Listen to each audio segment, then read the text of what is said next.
وأحسن منك لم تر قط عيني وأجمل منك لم تلد النساء خلقت مبرأ من كل عيب خلقت مبرأ من كل عيب كأنك قد خلقت كما تشاء. كتاب أنزلناه إليك مبارك ليدبروا آياته وليتذكر أولو الألباب. یہ کتاب برکت والی ہے جسے ہم نے آپ کی طرف نازل فرمایا ہے تاکہ دانش مند لوگ اس کی آیتوں میں غور و فکر کریں اور نصیحت حاصل کریں. اللہم صلی علی سیدنا محمد وعلی آل سیدنا محمد بعدد کل ذرۃ مئۃ الف الف مرۃ. سامعین و ناظرین کرام، السلام علیکم ورحمۃ اللہ وبرکاتہ. سامعین کرام، سورہ مومنون درس نمبر 1545 آیت نمبر 12 سے 16 حصہ دوم. آج کا موضوع: کیا ہم عملی طور پر دین اسلام کی ضرورت محسوس نہیں کرتے؟ اس کے ساتھ آج کے سبق کا آغاز کرتے ہیں. سب سے پہلے گزشتہ سبق کا اعادہ ہوگا. اعوذ باللہ من الشیطان الرجیم. پناہ مانگتا ہوں میں اللہ کی شیطان مردود سے. بسم اللہ الرحمن الرحیم. شروع اللہ کے نام سے جو بڑا مہربان نہایت رحم والا ہے. وَلَقَدْ خَلَقْنَا الْإِنسَانَ مِن سُلَالَةٍ مِّن طِينٍ. اور ہم نے انسان کو مٹی کے خلاصے سے پیدا کیا ہے. ثُمَّ جَعَلْنَاهُ نُطْفَةً فِي قَرَارٍ مَّكِينٍ. پھر اس کو ایک مضبوط اور محفوظ جگہ میں نطفہ بنا کر رکھا. ثم خلقنا النطفة علقة فخلقنا العلقة مضغة فخلقنا المضغة عظاما فكسونا العظام لحما ثم أنشأناه خلقا آخر فَتَبَارَكَ اللَّهُ أَحْسَنُ الْخَالِقِينَ. پھر نطفے کا لوتھڑا بنایا، پھر لوتھڑے کی بوٹی بنائی، پھر بوٹی کی ہڈیاں بنائیں، پھر ہڈیوں پر گوشت پوشت چڑھایا، پھر اس کو نئی صورت میں بنا دیا. تو خدا جو سب سے بہتر بنانے والا بڑا بابرکت ہے. ثُمَّ إِنَّكُمْ بَعْدَ ذَلِكَ لَمَيِّتُونَ. پھر اس کے بعد تم مر جاتے ہو. ثم انکم یوم القیامت تبعثون. پھر قیامت کے روز اٹھا کھڑے کیے جاؤ گے. سامعین کرام، سورہ مومنون آیت نمبر 12. وَلَقَدْ خَلَقْنَا الْإِنسَانَ، اور یقیناً ہم نے انسان کو بنایا ہے من سلالۃ من طین، مٹی کے خلاصے سے. ثم جعلناہ نطفۃ فی قرار مکین، پھر اسے ایک محفوظ جگہ ٹپکی ہوئی بوند میں تبدیل کر دیا. ثم خلقنا النطفۃ علقۃ، پھر ہم نے اس بوند کو لوتھڑے کی شکل دی. خون کا لوتھڑا، علقہ خون کا جمع وخون. فخلقنا العلقۃ مضغہ، پھر لوتھڑے کو بوٹی بنا دیا. فخلقنا المضغۃ عظاما، پھر بوٹی کی ہڈیاں بنائیں. فکسونا العظام لحما، پھر ہڈیوں پر گوشت چڑھا دیا. ثم انشأناہ خلقا آخر، پھر اسے ایک دوسری ہی مخلوق بنا کھڑا کیا. فتبارک اللہ احسن الخالقین، پس بڑا ہی بابرکت ہے اللہ، تمام سب کاریگروں سے اچھا کاریگر ہے. ثم انکم بعد ذلک لمیتون، پھر اس کے بعد تم کو ضرور مرنا ہے. ثم انکم یوم القیامت تبعثون، پھر قیامت کے روز تم ضرور اٹھائے جاؤ گے۔ سامعین کرام، اس کے بارے میں ہم اللہ تعالیٰ کی توفیق سے سمجھنے کی کوشش کر رہے ہیں۔ اصل میں مسئلہ کیا ہے؟ مسئلہ یہ ہے کہ انکار آخرت سے مسائل پیدا ہوتے ہیں اور اقرار آخرت سے اصلاح ہوتی ہے، اور انسان کی کامیابی اس میں ہے کہ یہ حقیقت کا ادراک کر کے آخرت کی تیاری کرے۔ اور بات یہ ہے کہ یہ دنیا جو ہے یہ تو یعنی اس میں کوئی رہنے کی جگہ نہیں ہے۔ یہ تو ہم جب دنیا میں آئے ہیں تو یعنی جو ہمارے ارد گرد جو ماحول ہے یا تو یہ ایک یعنی ایک عارضی قیام گاہ ہے ہماری چند دنوں کی۔ وَلَكُمْ فِي الْأَرْضِ مُسْتَقَرٌّ وَمَتَاعٌ إِلَىٰ حِينٍ، تمہارے لیے زمین میں چند دنوں کے لیے تھوڑے عرصے کے لیے رہنا ہے اور فائدہ اٹھانا ہے۔ اور دیکھیں اصل بات تو یہ ہے کہ دنیا کی زندگی اصل زندگی کی تیاری کی جگہ ہے کہ آپ یہاں سے کچھ کما لیں اور پھر آخرت میں جائیں۔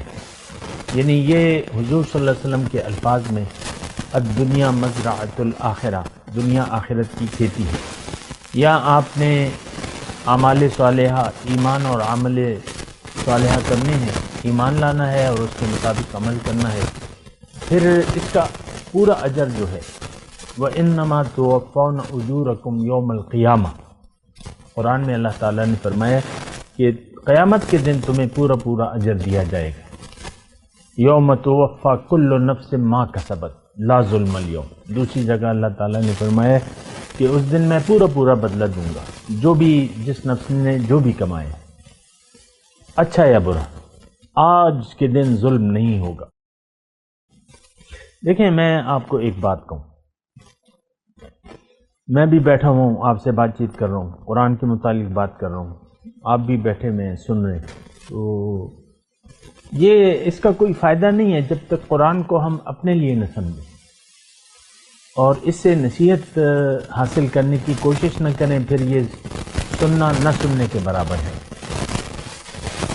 آج تو یعنی جس ماحول میں ہم رہ رہے ہیں یہ مسلمان سنی انسنی کر رہے ہیں، قرآن کو سنتے تو ہیں لیکن اس سے کوئی نصیحت حاصل کرنے کی کوشش نہیں کرتے۔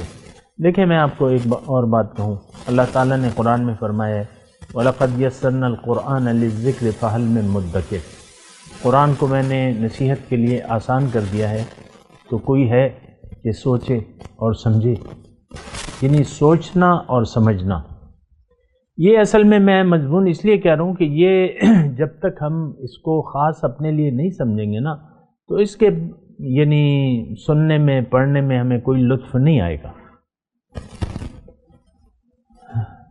دیکھیں لطف مثال کے طور پہ میں آپ کو کہوں، مختلف قسم کے کھانے ہیں اور ہر ایک کا ذائقہ ہے، کوئی اگر کسی کھانے کی آپ کو 100 مرتبہ تعریف کرے لیکن جب تک آپ وہ کھا نہ لیں تو آپ کو تو وہ مزہ نہیں آئے گا۔ یعنی جو کھانا جس کی تعریف کی جا رہی ہے ہوتا ہے نا، اکثر کھابے کوئی فلاں ہوٹل کا یہ کھانا جو ہے، فلاں جگہ کا یہ کھانا بڑا مشہور ہے، تو وہ تو بس سننا ہی ہے، اور ہم سنتے رہتے ہیں یعنی مختلف جگہوں کی اسپیشلٹی جو ہے وہ سنتے رہتے ہیں، لیکن بس وہ سننے میں اور یعنی اس کا استعمال کرنے یا کھانے میں تو کافی فرق ہوتا ہے۔ ویسے میں آپ کو بات کہہ رہا ہوں، قرآن تو عمل کی چیز ہے اور عمل اس پہ نہ ہو تو اس کا کوئی فائدہ نہیں ہے بلکہ ان کا نقصان ہوگا، کیونکہ اللہ تعالیٰ نے قرآن کے مطابق ہی قرآن کے متعلق ہی فرمایا ہے یُضِلُّ بِهِ کثیرًا وَیَہْدِی بِهِ کثیرًا، بہت سے لوگ اس قرآن کے ذریعے گمراہ ہو جاتے ہیں اور اس قرآن کے ذریعے بہت سے لوگ ہدایت پا جاتے ہیں۔ یُضِلُّ بِهِ کثیرًا وَیَہْدِی بِهِ کثیرًا وَمَا یُضِلُّ بِهِ إِلَّا الْفَاسِقِینَ، گمراہ کون ہوتے ہیں؟ جو نافرمان ہیں۔ یہ کون ہے نافرمان؟ یہ آج کے مسلمان ہیں۔ کھری بات کہنے میں تو کوئی شرم نہیں ہونی چاہیے۔ جو سچ ہے، جو کھری بات ہے، آپ نہیں کہہ سکتے، آپ یہ دعویٰ نہیں کر سکتے کہ ہم ایک فرما بردار قوم ہیں۔ ہر ایک کہتا ہے میں گنہگار ہوں، میں بڑا گنہگار ہوں، میں بڑا گنہگار ہوں۔ تو یہ اصل میں گناہ نہیں ہے ہمارے۔ گناہوں کی بات الگ ہے، گناہ ہوتے ہیں مومن سے، ہمارا تو سرے سے ایمان ہی نہیں۔ یہ ہمارا جو طرز عمل ہے قرآن کے ساتھ، یہ تو انکار پر مشتمل ہے، یعنی ہم اس قرآن سے انکاری ہیں۔ یعنی یہ تو دیکھیں رب کے احکامات ہیں نا، تو اس پر اگر آپ اس کو سنیں اور عمل نہ کریں تو یہ تو عملی انکار ہو گیا، قانون شکنی ہے، فسق ہے یہ۔ اور یہ ساری باتیں ہیں۔ میں اصل میں یہ جو مضمون آ رہا ہے، یعنی ابھی اللہ تعالی ہمیں دلائل دے رہے ہیں ہمارے انفس سے، اور پھر آفاقی دلائل دے گا اللہ تعالی، جو آیت نمبر 17 ہے، پھر آفاقی دلائل شروع ہو جائیں گے۔ وَلَقَدْ خَلَقْنَا فَوْقَكُمْ سَبْعَ طَرَائِقَ وَمَا كُنَّا عَنِ الْخَلْقِ غَافِلِينَ وَأَنزَلْنَا مِنَ السَّمَاءِ مَاءً۔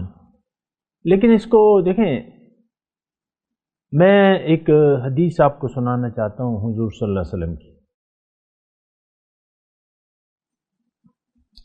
ذاق طعم الایمان من رضی باللہ ربا وبالاسلام دینا وبمحمد نبیا۔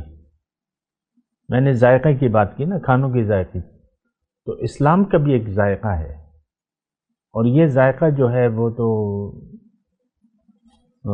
ہمیں نہیں معلوم، یعنی آج کے مسلمان کو اسلام کا ذائقہ نہیں معلوم، کیونکہ اسلام نہ ہم نے قبول کیا ہے اور نہ قبول کرنا چاہتے ہیں۔ سچی بات یہ ہے، ہم بس ایک چیز ہے، خواہشات نفسانی کے پیروکار ہیں اور اس پر قائم رہنا چاہتے ہیں۔ اپنی مرضی، اللہ کی مرضی کو اپنی مرضی پر غالب نہیں ہونے دینا ہم نے۔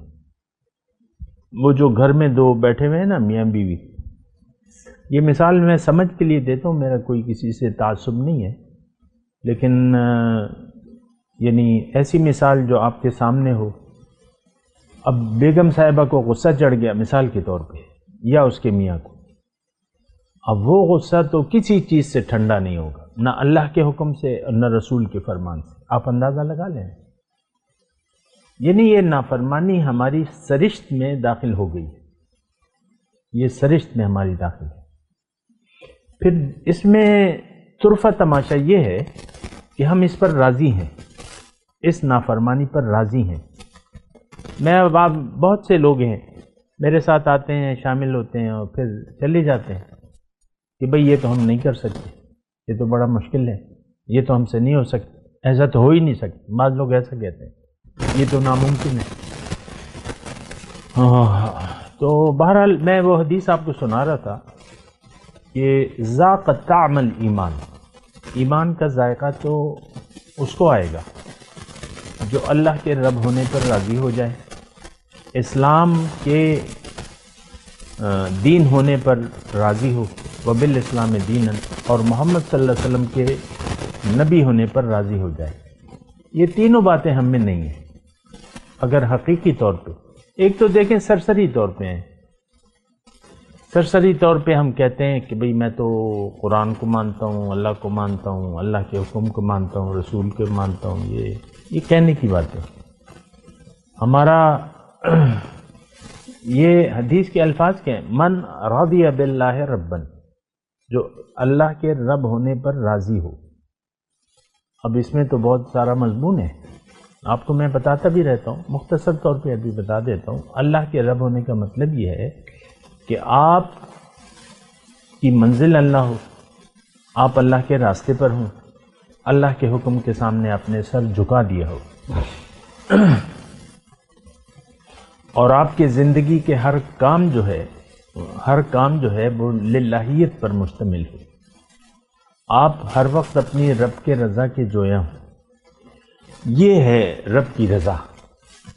من رضی باللہ ربًا، جو اللہ کے رب ہونے پر.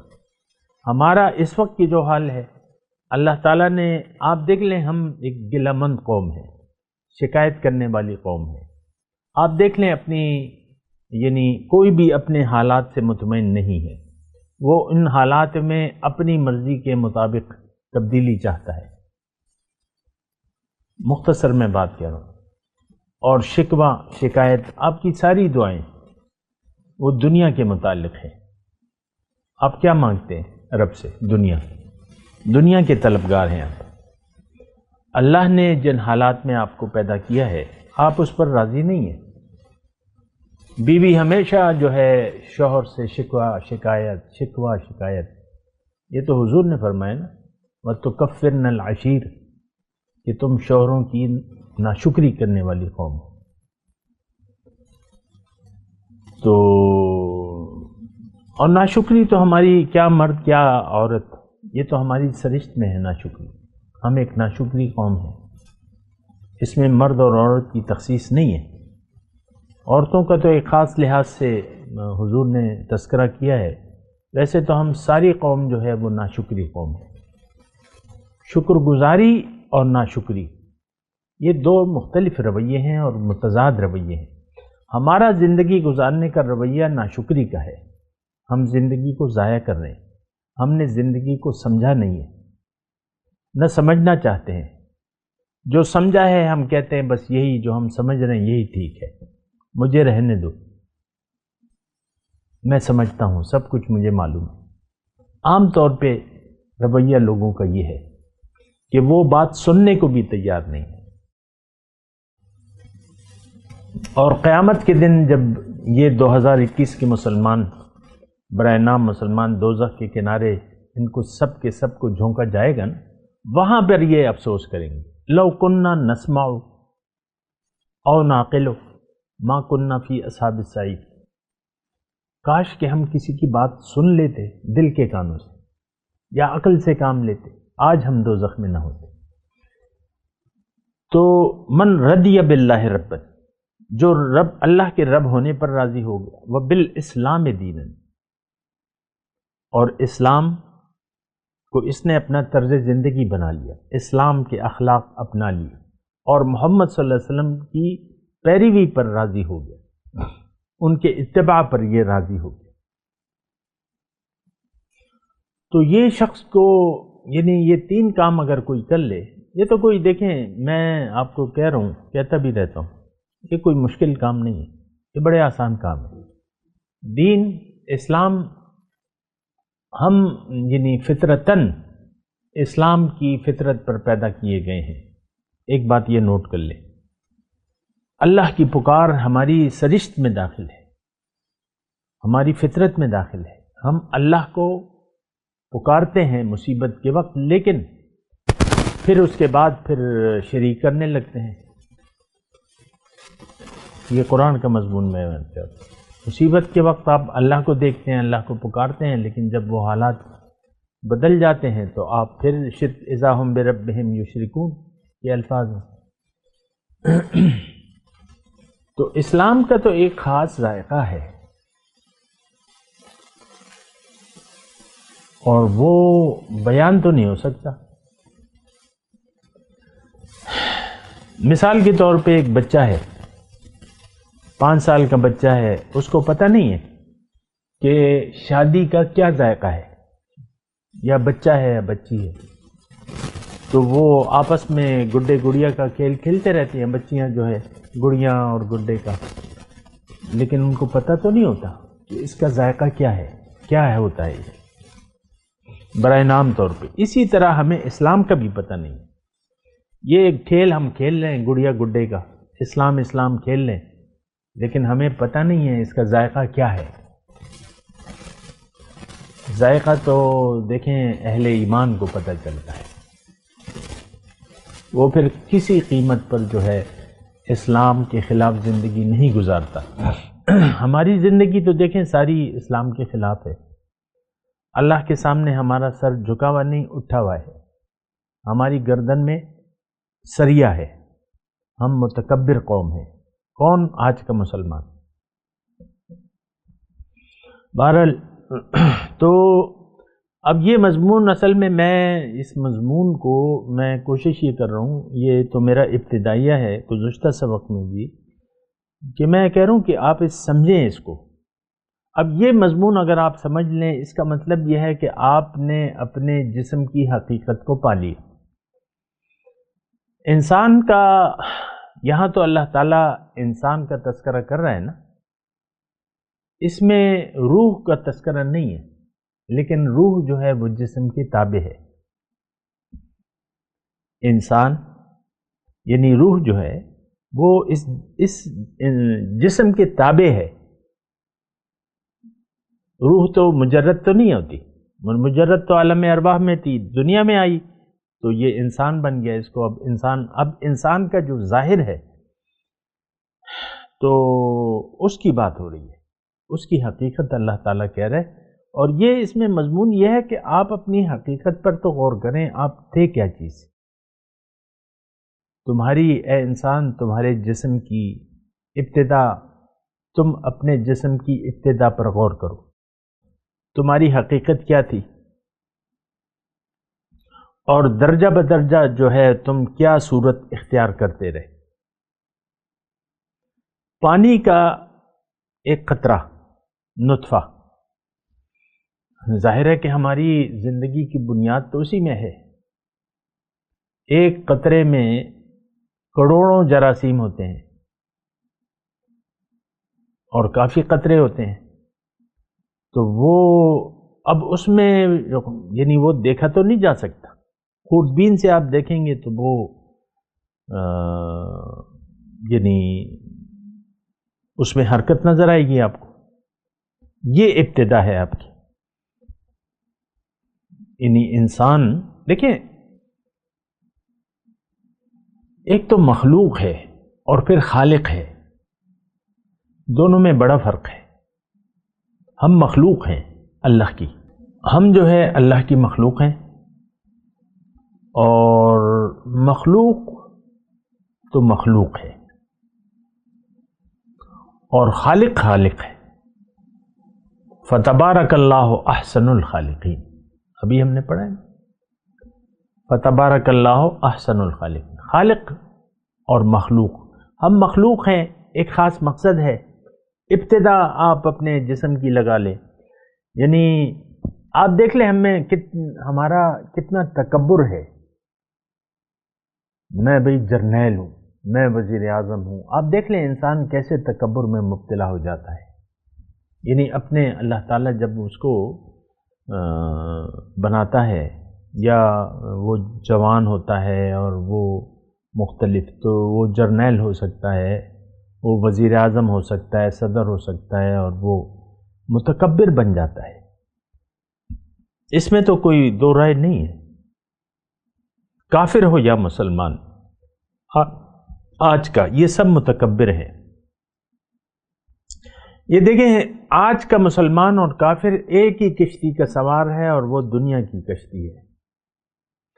اللہ کے رسول کی جو کشتی ہے، جو دین اسلام کی کشتی ہے، تو اس میں تو ہم نہ سوار ہوئے ہیں نہ سوار ہونا چاہتے ہیں، کلیئر بات ہے۔ بہرحال میں آپ کو یہ عرض کر رہا ہوں کہ ہماری جو ابتدا ہے وہ مٹی سے ہوئی۔ پہلا انسان مٹی سے بنایا اللہ نے، اس سے وَخَلَقَ مِنْهَا زَوْجَهَا، اس سے اس کا جوڑا بنایا۔ پھر اس کا سلسلہ جو ہے وہ یعنی زوجین کے ذریعے جو ہے، مرد اور عورت کے ملاپ کے ذریعے جو ہے وہ آج تک وہ سلسلہ جاری ہے۔ بہرحال تو میں آپ کو کہہ رہا ہوں، یعنی وہ ایک حقیر قطرہ، وہ ایک جراثیم جو نظر نہ آنے والا، آپ کی حقیقت وہ ہے۔ تو تکبر کاہے کا؟ آپ کس کھیت کی مولی ہو؟ کیسا تکبر؟ کیا آپ میں وہ ہے؟ یہ سب کچھ جو کیا دھرا ہے، یہ تو اللہ تعالیٰ نے کیا ہے۔ آپ کو جو ایک حقیر جراثیم سے جیتا جاگتا انسان بنا دیا، اور وہ انسان جو خلاصہ کائنات ہے، باقی مخلوقات اس کے لیے ہیں۔ اگر دیکھا جائے نا تو اللہ نے بڑی تیاری کی ہے ہمارے لیے، اس کے لیے تو کوئی مشکل نہیں ہے، لیکن تیاری تو ہے۔ آپ دیکھ لیں اپنے جس انداز سے آپ انسان زندگی گزار رہے، یہ ساری کائنات جو ہے، یہ ساری زمین کے تمام ذرائع اس کی خدمت میں لگے ہوئے، اور اللہ تعالیٰ نے یعنی اس پر اپنے نعمتوں کے دروازے کھول دیے ہیں۔ آج اگر یہ تیل نہ ہو، زمین کے اندر تیل نہ ہو، یا سورج جو ہے اپنی سولر پاور نہ دے، یہ بھی تو ہو سکتا تھا آپ سولر سے بجلی بنا رہے ہیں، وہ طاقت ہی نہیں رکھتا اللہ تعالیٰ، وہ قانون ہی نہ بناتا، لیکن وہ قانون اللہ نے بنایا ہے۔ سولر سے آپ توانائی کو لے لیتے ہیں، تو یہ تو اللہ ہے، ہر چیز کا خالق۔ اللہ خالق و کل شیء وہو علی کل شیء وکیل، ہر چیز کا خالق ہے، اور اس نے نعمتوں کے دروازے کھول دیے ہیں انسان پر۔ آپ دیکھ لیں، میں آپ کو دوبارہ کہہ رہا ہوں کہ انسان جو ہے وہ خلاصہ کائنات ہے۔ ان تعدوا نعمت اللہ لا تحصوها، اللہ نے فرمایا کہ اگر تم گننا چاہو میری نعمتیں تو اس کو گن نہیں سکتے۔ ان الانسان لظلوم کفار، بہت یہ اپنے اوپر ظلم کر رہا ہے، بہت بڑا ناشکر ہے۔ تو بہرحال خلاصہ کلام یہ ہے کہ یہ تھوڑا سا آپ اس آیات میں بہت بڑا مضمون ہے، اس کو ذرا محسوس کریں آپ۔ وَلَقَدْ خَلَقْنَا الْإِنسَانَ، یعنی انسان کون؟ یہ میں اور آپ، اس لحاظ سے آپ سوچیں نا۔ اصل میں مسئلہ یہ ہے کہ ہم قرآن کو اپنے لیے نہیں سمجھتے، پھر اس کو پڑھنے میں ہمیں مزہ نہیں آتا۔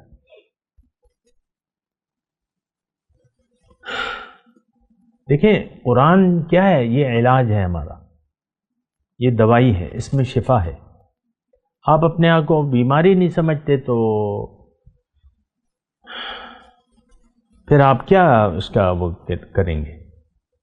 ایک انسان جب اپنے آپ کو بیمار نہیں یہ میں جب دنیا کی زندگی میں جسمانی طور پہ ایک انسان بیمار ہے لیکن وہ اپنے آپ کو بیمار نہیں سمجھتا تو وہ ڈاکٹر کے پاس نہیں جائے گا، نہ اس سے دوائی لے گا، اور اگر بالفرض کوئی زبردستی لے جائے تو وہ پھر دوائی استعمال نہیں کرے گا۔ اکثر ایسا ہوتا ہے، دوائیاں ڈبوں میں پڑی رہ جاتی ہیں، ہمارا یقین نہیں ہوتا ہم کہ بھئی میں تو ٹھیک ٹھاک ہوں، مطلب بعض اوقات ایسا ہو سکتا ہے۔ تو قرآن اس سے تو ہم دور ہیں۔ قرآن کی دیکھیں مسئلہ کیا ہے؟ مسئلہ یہ ہے کہ ہم قرآن کو یعنی انسان اپنے آپ کو بیمار نہیں سمجھتا، یہ تو شفا ہے، شفاء لما فی الصدور ہے، لیکن آپ کہتے ہیں میں تو ٹھیک ہوں۔ ہر انسان ایسے ہی ہے، مرد ہو یا عورت، وہ کہتے ہیں میں ٹھیک ہوں، مجھے کسی اصلاح کی ضرورت نہیں ہے، مجھے کسی دوائی کی ضرورت نہیں ہے۔ قرآن سے دوری کی وجہ یہ ہے کہ ہم اپنے آپ کو کامل اور اکمل تصور کرتے ہیں۔ ہر انسان ضرورت ہی نہیں محسوس کرتا۔ آپ مجھے بتائیں کہ عوام یعنی عوام کہ کبھی آپ نے کسی عالم ربانی کی ضرورت محسوس کی ہے؟ کسی اللہ والے کے پاس جانے کی ضرورت محسوس کی ہے؟ اس سے کوئی سوال پوچھا ہے آپ نے؟ نو، سب روایات رہ گئی ہیں، روایات ہیں بس۔ نمازیں پڑھ رہے ہیں، روزے رکھ رہے ہیں، حج پہ جا رہے ہیں، زکاتیں دے رہے ہیں، یہ روایات ہیں۔ محرم کا مہینہ آتا ہے، شیعہ لوگ اپنے آپ کو پیٹنے لگتے ہیں، غم کرنے لگتے ہیں، روایات ہیں بس۔ تعزیے نکل رہے ہیں، یہ ہو رہے ہیں، سبیلیں لگائی جا رہی ہیں، گھر میں خیراتیں ہو رہی ہیں، یہ روایات ہیں ساری، حقیقت نہیں ہے اسلام کی۔ آج کے دور میں اسلام کی حقیقت، انسان مسلمان اسلام کی حقیقت کو نہیں جانتا۔ میں تلاوت کرتا ہوں، میرے ساتھ دہرائیے۔ اعوذ باللہ من الشیطان الرجیم، بسم اللہ الرحمن الرحیم۔ وَلَقَدْ خَلَقْنَا الْإِنسَانَ مِنْ صُلَالَةٍ مِّنْ طِينٍ ثُمَّ جَعَلْنَاهُ نُطْفَةً فِي قَرَارٍ مَّكِينٍ ثُمَّ خَلَقْنَا النُّطْفَةَ عَلَقَةً فَخَلَقْنَا الْعَلَقَةَ مُضْغَةً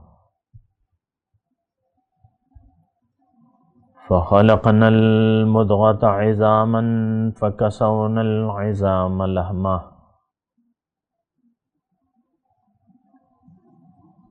ثم أنشأناه خلقا آخر فتبارك الله أحسن الخالقين ثم إنكم بعد ذلك لميتون ثم انکم یوم القیامت تبعثون. اب ان آیت کی تلاوت و ترجمہ. اعوذ باللہ من الشیطان الرجیم. پناہ مانگتا ہوں میں اللہ کی شیطان مردود سے. بسم اللہ الرحمن الرحیم. شروع اللہ کے نام سے جو بڑا مہربان نہایت رحم والا ہے. وَلَقَدْ خَلَقْنَا الْإِنسَانَ مِنْ سُلَالَةٍ مِّنْ طِينٍ. اور ہم نے انسان کو مٹی کے خلاصے سے پیدا کیا ہے. ثُمَّ جَعَلْنَاهُ نُطْفَةً فِي قَرَارٍ مَّكِينٍ. پھر اس کو ایک مضبوط اور محفوظ جگہ میں نطفہ بنا کر رکھا. ثم خلقنا النطفة علقة فخلقنا العلقة مضغة فخلقنا المضغة عظاما فكسونا العظام لحما ثم أنشأناه خلقا آخر فَتَبَارَكَ اللَّهُ أَحْسَنُ الْخَالِقِينَ. پھر نطفے کا لوتھڑا بنایا، پھر لوتھڑے کی بوٹی بنائی، پھر بوٹی کی ہڈیاں بنائیں، پھر ہڈیوں پر گوشت پوشت چڑھایا، پھر اس کو نئی صورت میں بنا دیا. تو خدا جو سب سے بہتر بنانے والا بڑا بابرکت ہے. ثُمَّ إِنَّكُمْ بَعْدَ ذَلِكَ لَمَيِّتُونَ. پھر اس کے بعد تم مر جاتے ہو. ثم انکم یوم القیامت تبعثون. پھر قیامت کے روز اٹھا کھڑے کیے جاؤ گے. اس کے ساتھ ہی آج کے درس کا وقت اختتام کو پہنچا. اگلے درس میں انشاءاللہ ملاقات ہوگی. وآخر دعوانا ان الحمد للہ رب العالمین. مولاي صل وسلم دائما أبدا على حبيبك خير الخلق كلهم.